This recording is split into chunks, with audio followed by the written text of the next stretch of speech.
A multi-millionaire loses control upon seeing his ex begging with twins, and something extreme happens. Who would those children be? What the multimillionaire's ex does will leave you in shock. Mexico City, the city pulsed to the rhythm of its own life. Cars crowded the avenues. Vendors shouted their offers on the corners, and the heat of the sun descended on the facades of the tall buildings. Santiago Villegas was comfortable inside his air-conditioned SUV, his driver navigating the traffic as he always did. The routine of a man like him was meticulously calculated.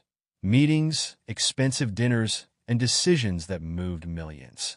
That morning, the inauguration of another major project should have been just another item on his agenda, but everything changed in a matter of seconds.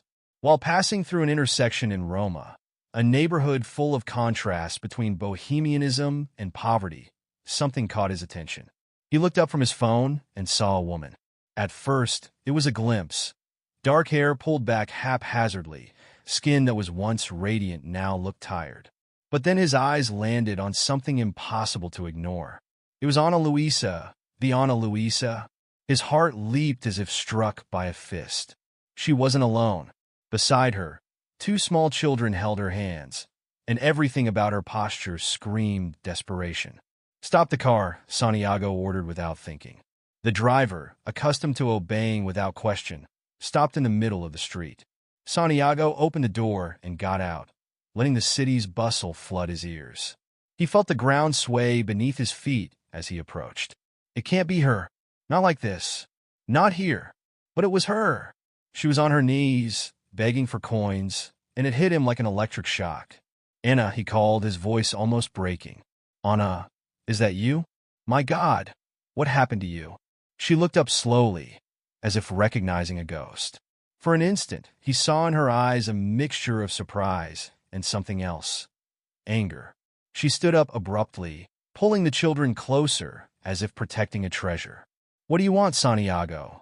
she replied coldly. "Did you come to exhibit your false charity? Because if that's it, I don't need anything from you." He blinked, unable to believe the sharp tone of her words. But how could he blame her? The past they shared was full of open wounds. He tried to say something, but she interrupted him with a look. Don't even start. Don't say you want to understand. You never understood anything about me, Santiago."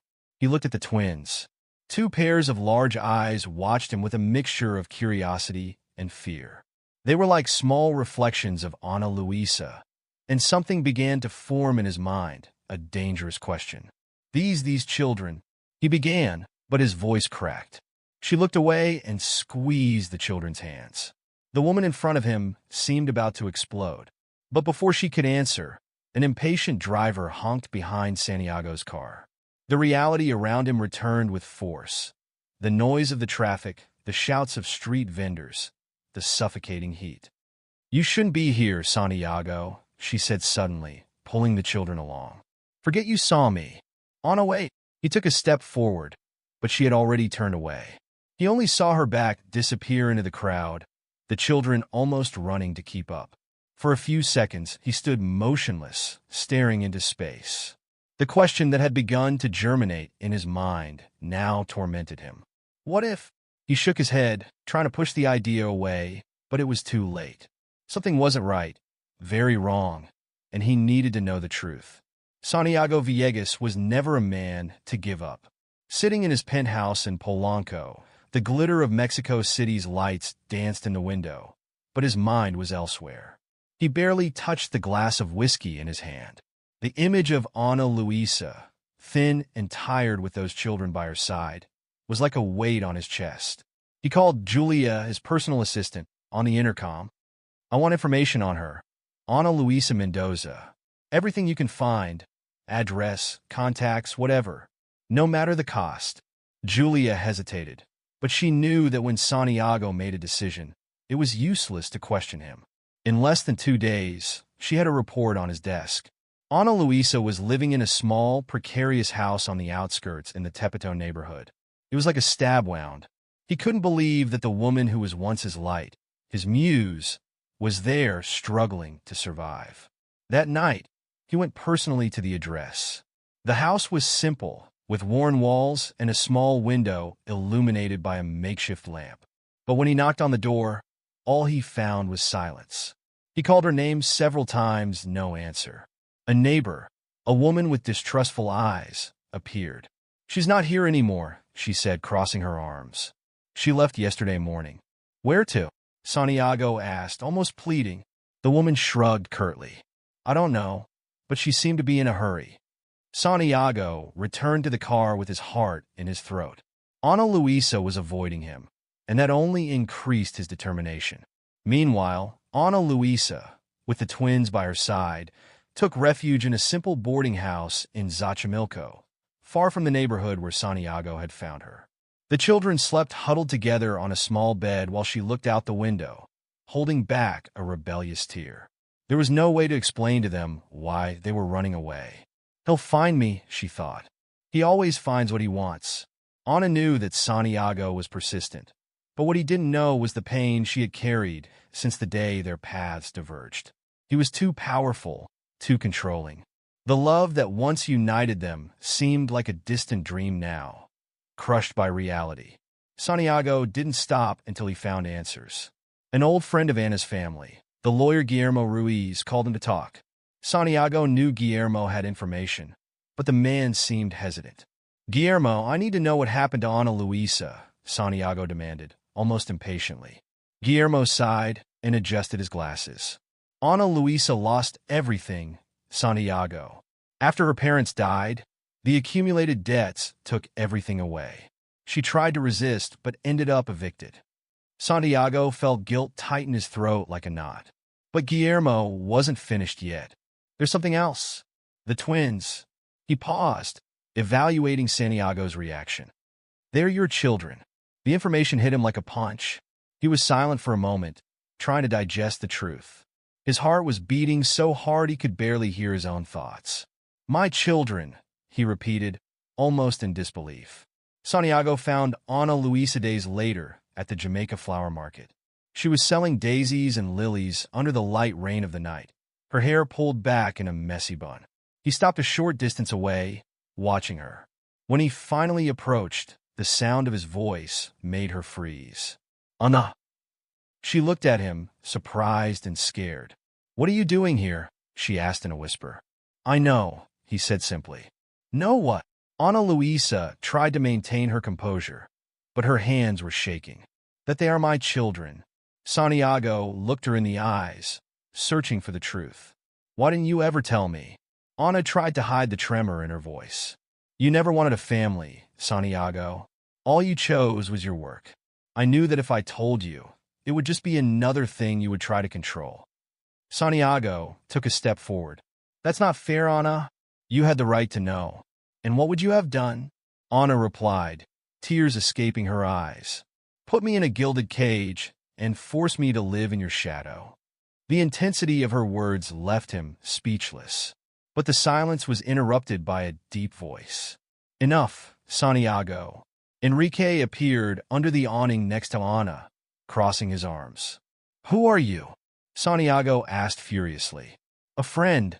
Enrique looked at him steadily. "Someone who was there for her when you weren't, and someone who will continue to be here because she doesn't need you now." Santiago felt his blood boil, but something in Enrique's tone made him reflect. He began to realize that maybe, just maybe, Enrique was partly right. He had failed Ana Luisa in the past, but he couldn't change that anymore. It was a cloudy day, and Santiago's office felt more oppressive than ever. A report lay on his desk, delivered by Julia. But this time it wasn't about business. It was a court notification informing him that Ana Luisa was about to lose custody of the twins for not being able to properly support them. He felt a knot in his chest, as if the air had disappeared. This isn't going to happen, he thought. That same afternoon, he went looking for her. He found Ana Luisa in front of the boarding house where she was temporarily staying, with Valentina and Emiliano playing nearby. She tensed up when she saw him. "What are you doing here, Santiago?" she asked, her voice firm. He took a deep breath. "Ana, I know about the situation. I know you're about to lose the children." She was visibly affected, but maintained her firm stance. "That's none of your business." "Of course it is. They are my children too. and I'm not going to let you go through this alone. Do you think you can solve everything with money? Ana Luisa burst into tears, her voice rising. When you chose to leave, Santiago, you left me with nothing. I've struggled alone for years. Do you know what it's like to not have a penny and 2 children to feed? And now you show up with all your fortune thinking you can just buy the solution. Life doesn't work that way. He remained silent for a moment, Anna's words resonating like a slap. She was right. Money was a powerful tool, but it wasn't what she needed most. Later that same night, while reflecting on Anna's words, Santiago realized what he had to do. It wasn't enough to solve her problems. He had to give her back something she had lost a long time ago: dignity, independence, and above all, dreams. He remembered something Anna always mentioned in happier times: her desire to open a flower shop. Without wasting time, he began to draw up a plan. The next day, he went to see Anna, this time without ostentation or rehearsed speeches. "I didn't come to give you money," he said, holding an envelope. "This is different." She looked at him distrustfully, but took the envelope. Upon opening it, she found documents for a newly registered company in her name, Anna's Flowers. "What is this?" she asked, confused. "It's yours. It's a flower shop, a place for you to work, to start over. I know money was never the problem, Anna. The problem was me. But I'm trying to change that." Anna looked at him silently, her eyes filled with tears, not knowing what to answer. "I don't expect you to forgive me now or to trust me overnight. But I'm going to prove that I'm here, and I'm not going anywhere." With the flower shop up and running, Anna's life began to transform. The small space in Xochimilco became a neighborhood meeting point, full of vibrant colors and aromas. Santiago watched her from afar, respecting her space, but always present when needed. The twins, Emiliano and Valentina, began attending a good school. Santiago would pick them up a few times a week, using the time to create a bond with them. Little by little, he stopped being a stranger and became dad. One afternoon, while Emiliano was drawing at one of the flower shop tables and Valentina was helping to arrange the flowers, Anna approached Santiago. "They are happy," she said without looking directly at him. "That's all that matters," Santiago replied with a genuine smile. She sighed. "I see you trying, Santiago. And even though there's still a long way to go, thank you." Days turned into weeks, and the ice between Anna and Santiago began to melt. He was more patient, more present, and the barrier of distrust slowly diminished. Anna realized that the man in front of her was no longer the same man from years ago. He had learned that actions speak louder than words, and now his decisions reflected a desire to build, not to control. On a sunny afternoon, while they were both sitting side by side watching the twins play, Anna finally allowed herself to smile at him. "Maybe there's a chance, Santiago. Not for us, but for them." He took her hand without squeezing it too tightly, respecting the boundaries. "That's all I ask." Time passed, and the relationship between Anna and Santiago continued to evolve. They learned to communicate again, this time with respect and understanding.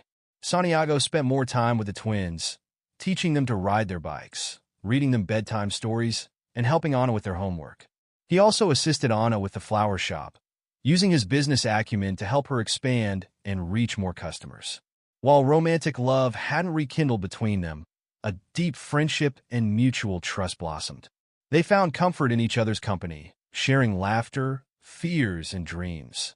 One day, as Santiago was helping Anna close up the shop, he said, "I never thought I could be this happy, Anna." "Anna similit." "Me neither, Santiago. Life is funny that way." Their love might not have been the same as before, but it had grown into something deeper, something more enduring. They had found a family in each other, a family built on forgiveness, respect, and the unconditional love for their 2 children.